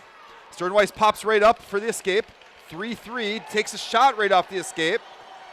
Nothing there as Landon Heim will sprawl hard. Now we're crossface. And they'll pop back up to their feet. Nothing scored. 3-3 with 10 seconds to go in the second period. We're still neutral. Sternweiss still trying to work a double. Yep. 3 seconds, 2 seconds, 1 second. Nothing there. No points scored. Wow. Again, almost gave up that last second takedown in the period. Oh, goodness. Can't do that. No. 3-3 is your score. Sternweiss will go down. Yeah, you got to finish each period out. You can't even take a break for a second. It'll cost you. And Kakana finishes their duel over against Muskego. 72-4 in the state semifinals. Unbelievable. Yeah, they're the real deal. Now Landon Heim will let Sternweiss go and just go neutral. So it's 4-3 Sternweiss as we start the third period. Heim's in deep on a single. He cannot hang on the single. He needs to advance his position. It's to post, switch to a double, or turn the corner and pop his head out. He's stuck in the middle. Sternweiss on a hard sprawl. Referee will stop that on a stalemate. 1:42 4-3 Sternweiss. Landenheim Sr., we just turn it up here, buddy. Sternweiss in on a hard double leg, really hard double leg. Landenheim with a massive crossface to fight it off. Now he's going to sprawl his legs back out. Now going to work that crossface again. Sternweiss still working the double. And able to finish it. Nothing yet. Referee says no. Landenheim's holding on to a leg hard. Sternweiss trying to turn the corner, and it's not there. Now Sternweiss will hook the leg, and he'll get the 2 takedowns. So unfortunately, we go down 6-3 with 1:09 left. Yeah, I've seen that in their style all night from these Marshfield wrestlers. They clearly work the double, and they don't stop. They drive and they drive and they drive until they get it. And they are relentless. Again, now 8 matches in. This is their 8th straight state qualifier that we're seeing. And we won't see another one until possibly 138 or 145. That'll be their final state qualifier. They had 9 qualifiers for state, 6 place finishers, 2 runner-ups. And so 8 matches against Marshfield, 8 state qualifiers. We picked up 1 win with Aiden Bruckner. And it's 6-3 with 41 seconds to go. Referee's going to call caution on the top man, Marshfield, Sternweiss, and so we'll reset from the bottom position. Is Landenheim, and top man mounts, and we'll wrestle from that position with a big arm chop for Sternweiss. Now a crossface. Landenheim's hips are broken down. Yeah, we got 30 seconds. Landon's got to make something happen quickly here. Again, Unfortunately, Sternweiss, he's flattened out. Tough freshman, just working from top, not really doing anything. 20 seconds left. And make it 10 seconds, 6-3. And Sternweiss is going to pick up a decision here, 6-3. You saw Landon's sister down there encourage the ref to make a stalling call. So gotta love that sibling support. Yeah, it's his twin. So those two are tight.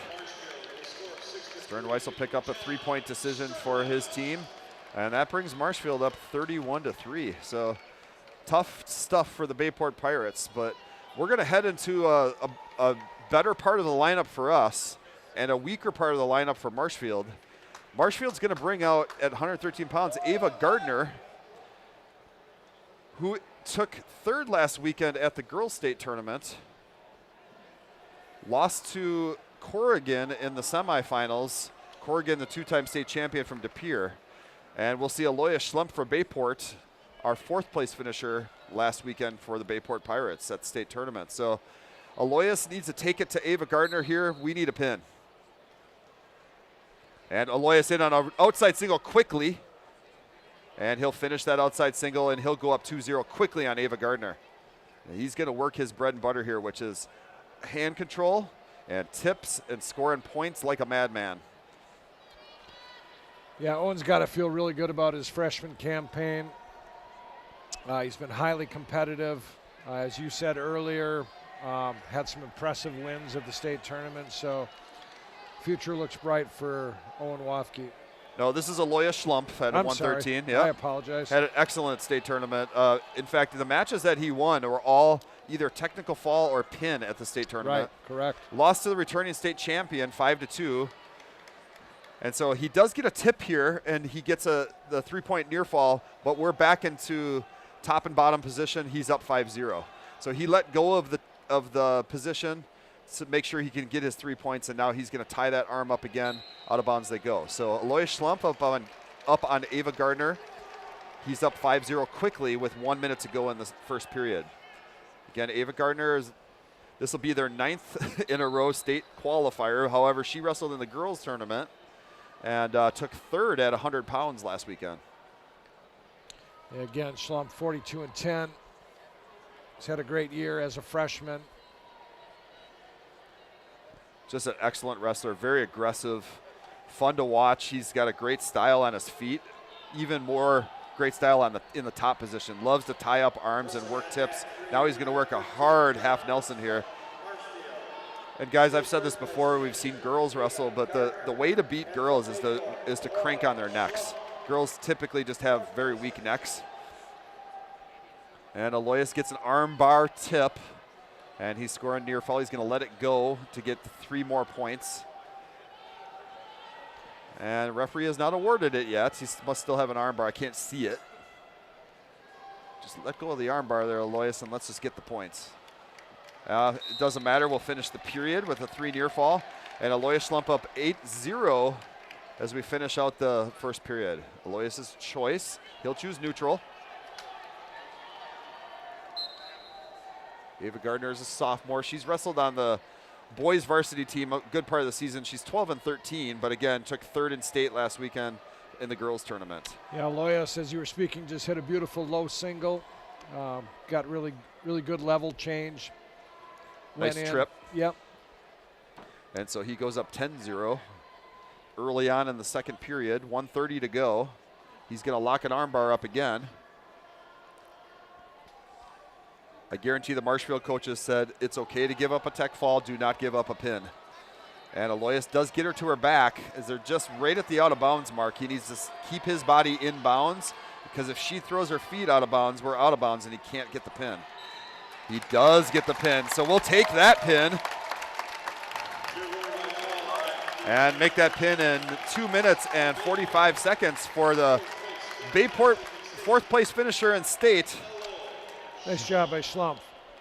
He'll pick up 6 points for the Pirates and make that score now 31-9 as we head into 120 pounds, and we'll see Owen Waukee at 120 pounds. Should see Easton Ledden from Marshfield, a 4th place finisher in the sectional. Easton Ledden, a freshman, 29-19. Owen Waukee, a sophomore, 42-8.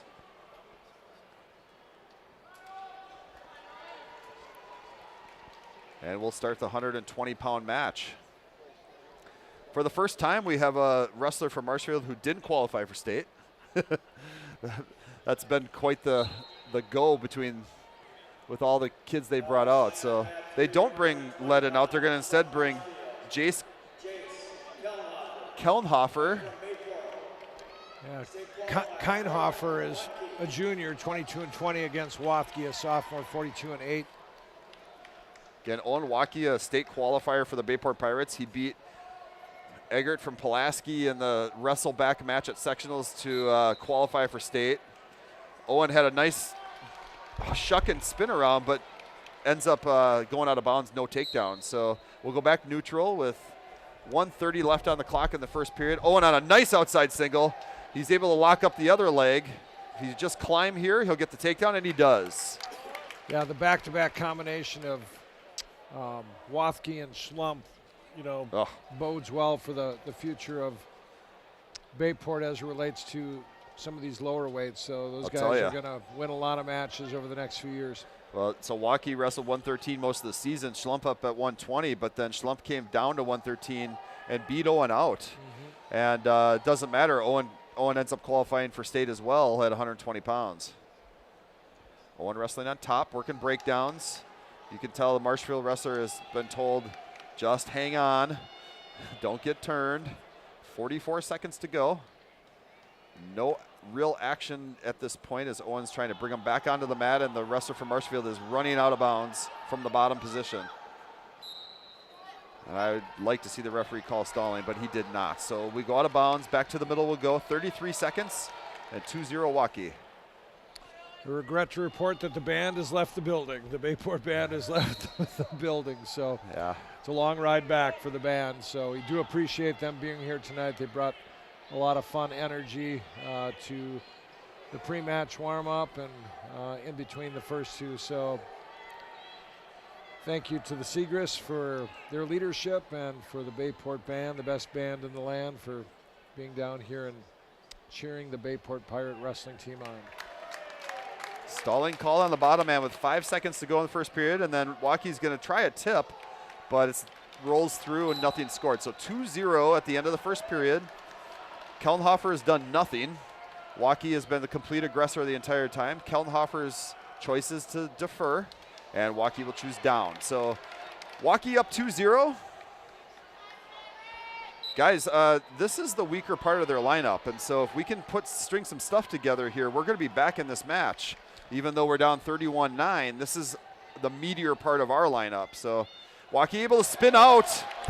Yeah, it's a good point, Ryan. We do need some pins, though. We need extra points up and down. So Waukee on the bottom, spun out, caught Kellenhofer on his back just for a short, brief second, gets the reversal, but is not able to score any points on the back points, and so make it 4-0 with 1:30 to go in the second period. Kellenhofer doing nothing from the bottom except just basically clamming up.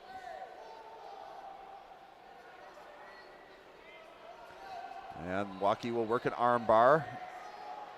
Try to tip Kellenhofer to his back. Love this. Count, referee. There he goes. They're out of bounds, but not totally out of bounds. And so Owen's getting near fall points. As they go out of bounds, he picks up a 2 near fall. Make it 6-0 Waukee. 1:04 left in the second period. Turn it on here, Owen. And out of bounds they go, so we go back to the middle, and we'll start back on with Owen on tops, and he's up 6-0. So he's going to work a spiral ride. And we'll reach across, get control of that arm again so he can get another tip.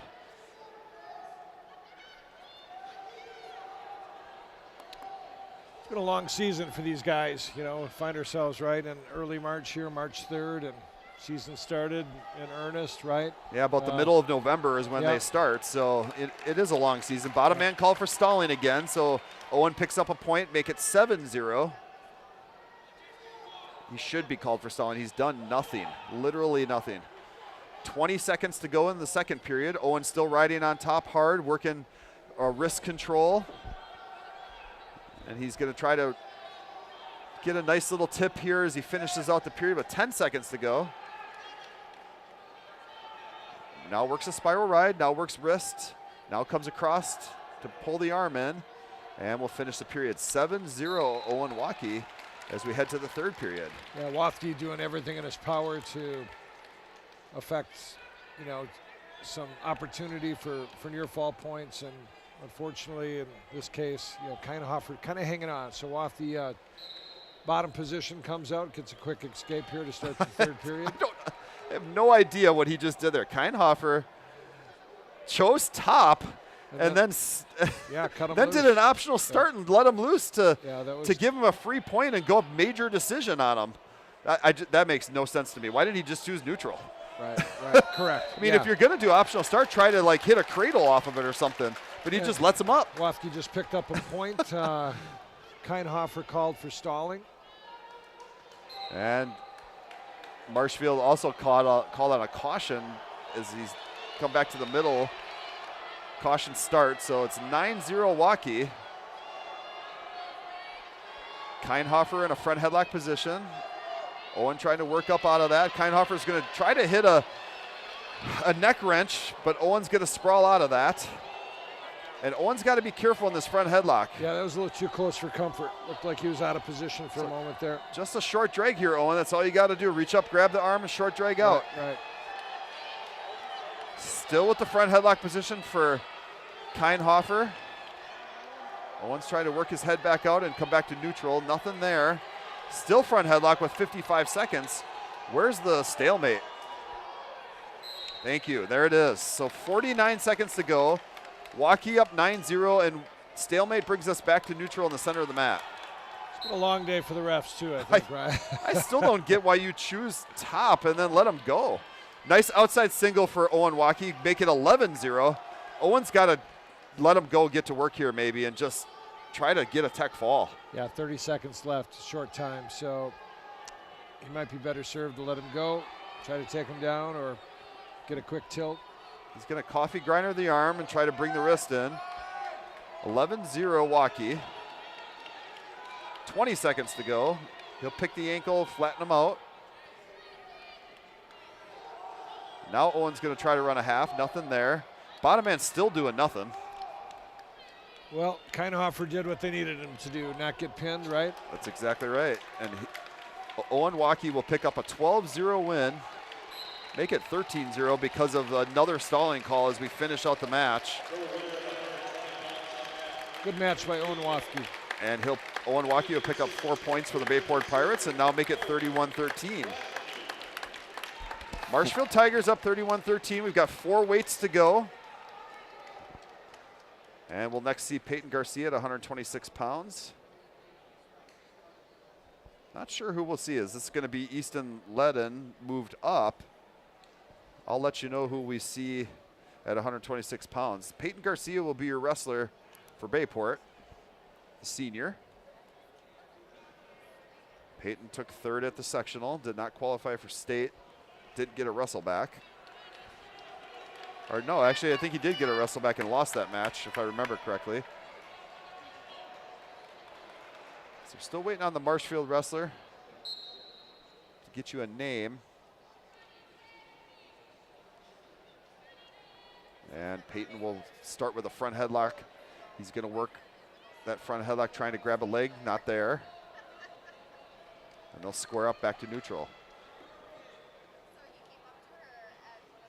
And Peyton works the outside single, now front headlock. Now he's going to come around, spin again, trying to get that leg, and he does. He's behind him, but on their feet, so he needs to get a mat return, and the wrestler from Marshfield is able to get out of there. No points scored. So Easton Ledden is your wrestler for Marshfield. That's who we thought we'd see at 120 pounds, but he's moved up. He's a freshman, 29-19, took 4th at sectionals. Peyton still working front headlock position. Peyton tries to do a shuck. Ledden short drags in response, and both wrestlers are back squaring off from their knees, head to head. Out of bounds, both coming back to center. 50 seconds left in the first period. 0-0. Yeah, we're still neutral. So Peyton Garcia looking to get back to that front headlock position. He does. Ledden takes the outside shot. It's not there. Peyton's going to whizzer hard. The whizzer falls out, so Peyton pops back up. Ledden's still trying to work that outside single, and it is not. Now Ledden comes across to try to crack down the leg, but Peyton's got a high school ride on it. He gets the takedown. So with the leg in on a high school ride, Peyton's able to score 2-0. It was a nice move by Peyton. Ledden had limp arm, looked like he was in position to score, and Peyton regrouped and really got the 2-point takedown. If Ledden would have stayed on the outside single, Peyton's not scoring there. So right. 10 seconds to go. Ledden's still trying to work this leg, and it's just not there. They're high. He's high, but the referee calls a stalemate. So 9 seconds to go in the first period. Peyton Garcia up 2-0. We'll go back to center. Marshfield is down. And Ledden down with Garcia on top. And this should be a caution on red. It is. His knees were too far forward. And so referee will reset him. Peyton Garcia will mount with an arm chop. Ledden tries to pop up. Peyton picks the leg and brings him back to the mat. And we'll finish the first period 2-0 Garcia. Good first period by Peyton Garcia. So again, 4 matches to go. We got to get wins, but we got to get bonus points. Ledden will choose down after Peyton Garcia decides to defer. And we'll start the second period with an arm chop from Peyton Garcia. Peyton working a crossface. He's going to want to go cradle off of that, which I love. Now he's trying to do cradle from basically with Ledden standing up. Peyton throws the leg in as he stands up. Now he's going to crack him back down to the mat, working that crossface to a cradle. Not locked up yet, but he's going to run it. I think he's got it locked. Settle, settle, settle. Yeah, Ledden's hooked the leg. Garcia's got to free his leg, and he'll be in a position to score some near fall. And he does free his leg. Now take your time. Bring it back slowly. Lots of time on the clock. 1:25. He's got a cradle locked up. Ledden fighting like a dog to not go to his back. Now he does. Referee is counting near fall. You can see that the right shoulder of Ledden is up significantly, so it's not in a position for a pin. And Ledden's able to break the lock of the cradle. Hard crossface by Garcia. And Garcia will get 3 near fall, but will work that cradle again. So crossface, work into a cradle. Ledden able to peel the hand away. And we're back into the top position, up 5-0.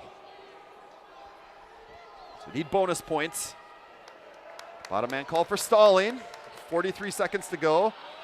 Oh, and he's able to just basically pop up, catch Peyton, grab his leg, get a reversal. Now he's got Peyton Garcia on his back. Wow. Where did that come from? Wow. He's got a power half in.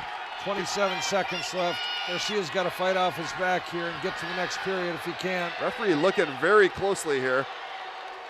Garcia's in trouble. Peyton. Oh, boy. Oh, Peyton gives up the pin. Wow. That just did it. That sealed the deal for Marshfield. That just sealed the match. Well, Garcia was in complete control and somehow just got caught, ended up on his hip. And so that gives Marshfield a lead of 37-13. That seals the duel for them with 3 matches to go.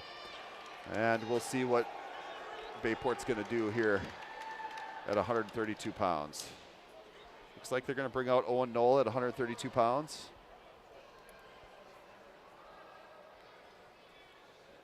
Owen Knoll, the senior, 132-pound state qualifier.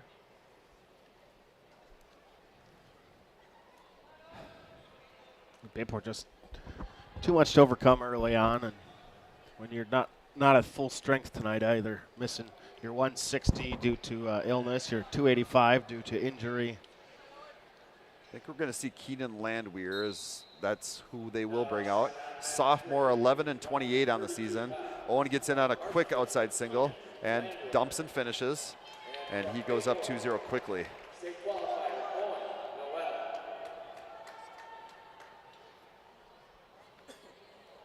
And Owen going to work a hard butcher here. And now catch the arm as he brings him to his back. He's got Landwehr on his back.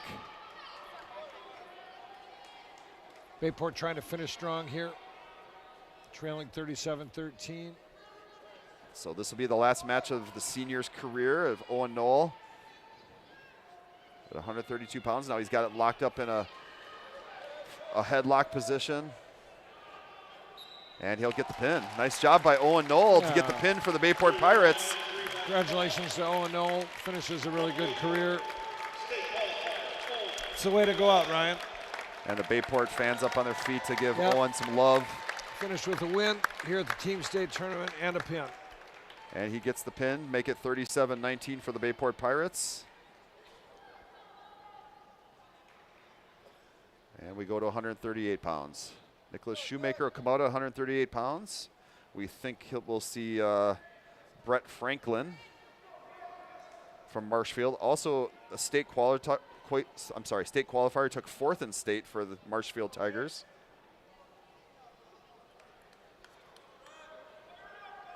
And guys, I'm just going to make a bet that this will end with a forfeit to Jacob Ward at 145 pounds. Unfortunately, since they bumped their 145-pounder up, I think that's what's going to end up happening. So Brett Franklin is a senior, 45-10, took 4th in state. Nicholas Shoemaker, junior, 37-14.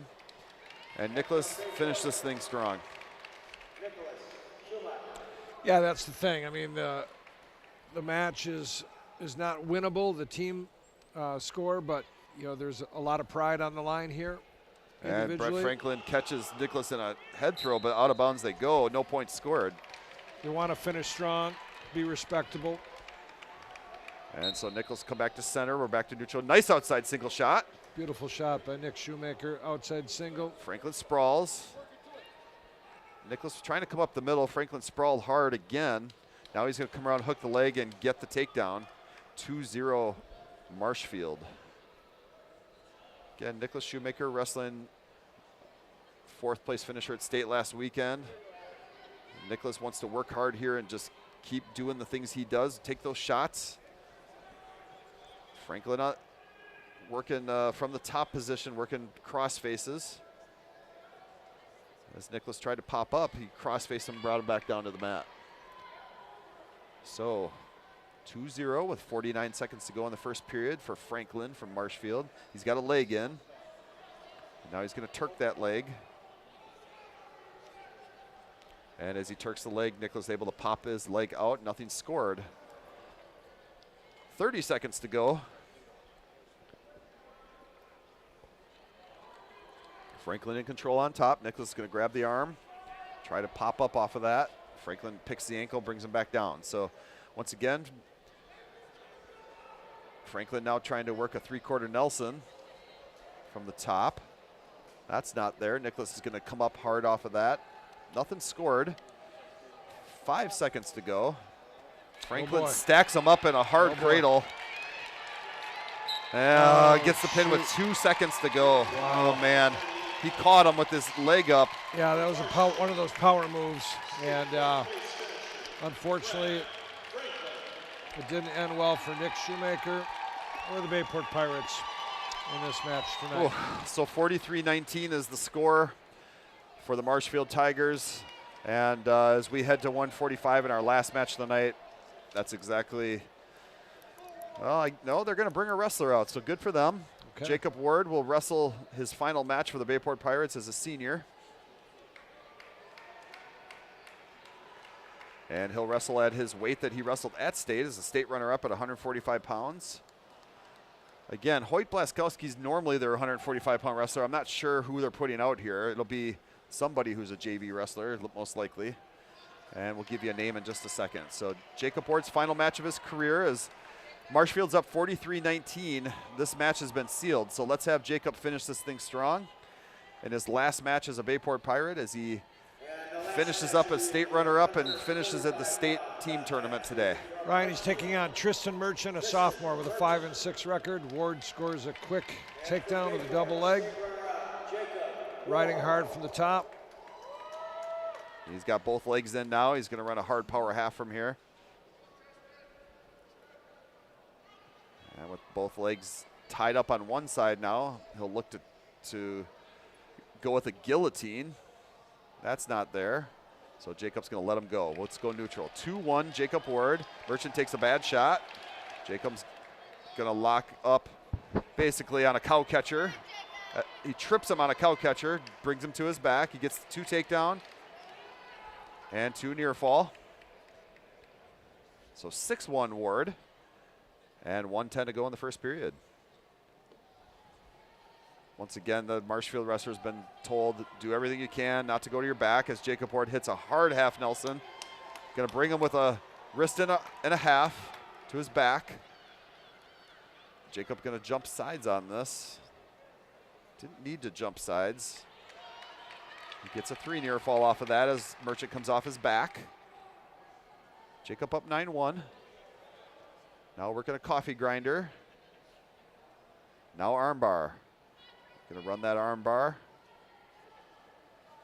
Again, it doesn't matter at this point for Marshfield if Ward gets the pin. They have won the duel. Let's finish this thing with a pin. And that's exactly what happens as Ward gets a pin to finish out his career for the Bayport Pirates. He gets a pin in 136.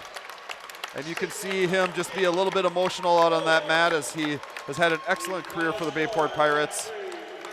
Finishes Bayport strong. crowd on its feet, acknowledging his efforts, the team's efforts this year. Great finish for him.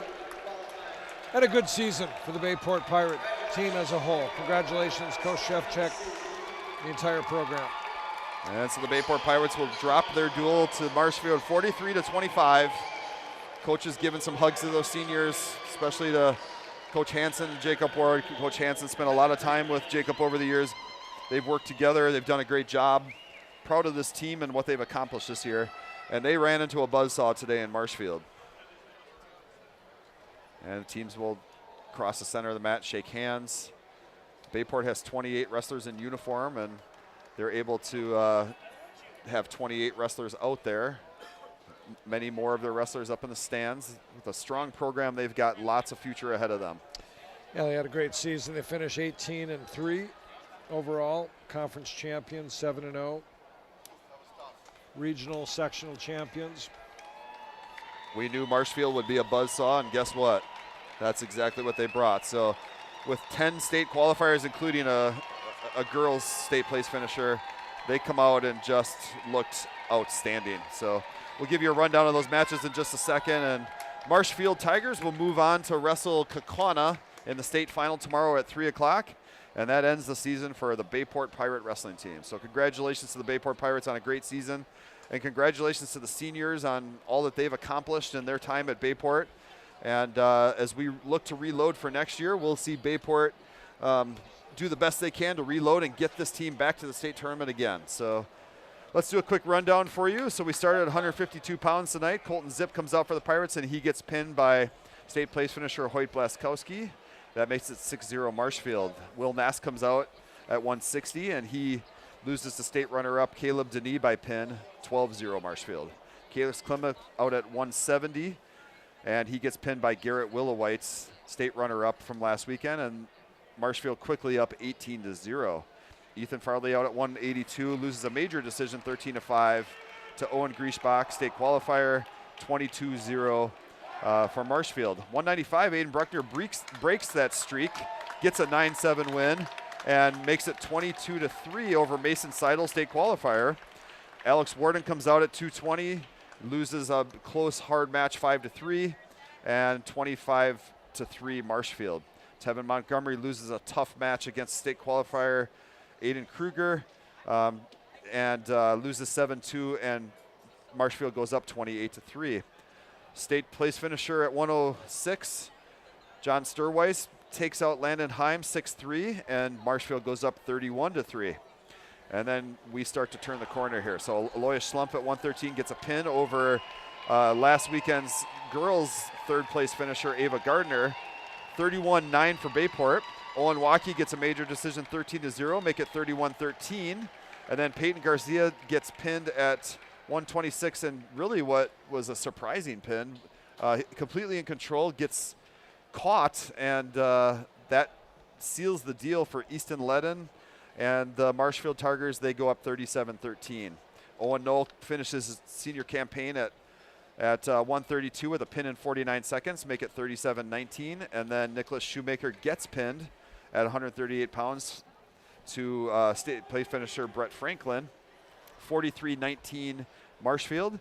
Jacob Ward gets the pin in his final match of his career at 145 pounds, and he pins Tristan Merchant to make it a 43-25 win for Marshfield tonight. Damian, any thoughts on this match? Well, you know, sometimes you just get outgunned. They had a great lineup, as we've talked about throughout. 8 state qualifiers, right? Nine state qualifiers, right, plus a girls state place finisher as well. So, you know, it's all about matchups. Our kids came out, they wrestled hard. This just wasn't our night, and be an interesting final. Kakana seems to be the odds-on favorite to win, but I think Marshfield's gonna show up. So it'll be a good final tomorrow afternoon, and be curious to see how that turns out. Again, congratulations, Coach Shevchek, all the coaches. This team, a memorable season in so many ways. They have a lot to be proud of, and as you said, the future looks bright.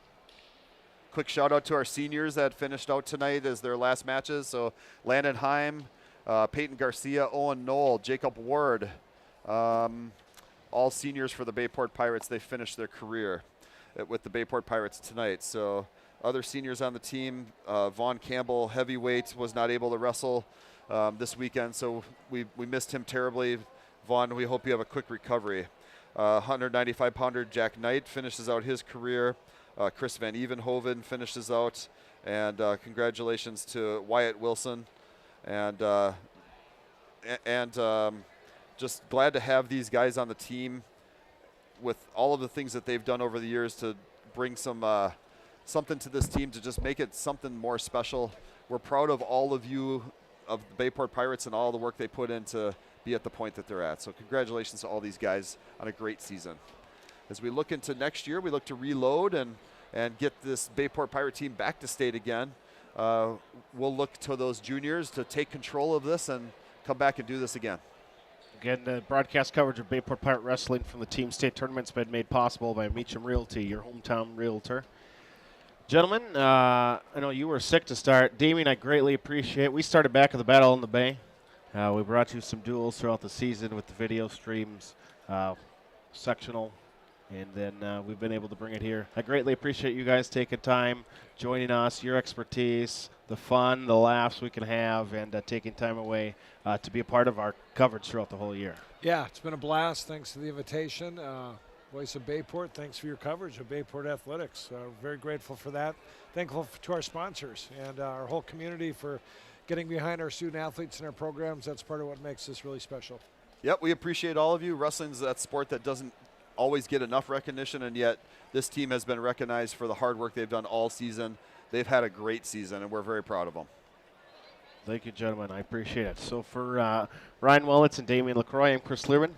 Final from the UW Fieldhouse as Marshfield takes down Bayport in the state semifinals, and the final going 43-25. The Pirates fall in the state semis. Good for the three of us. Have a wonderful evening, Howard Swamico. You've been listening to Bayport Pirate Wrestling from the state tournament on NEW Sports Radio.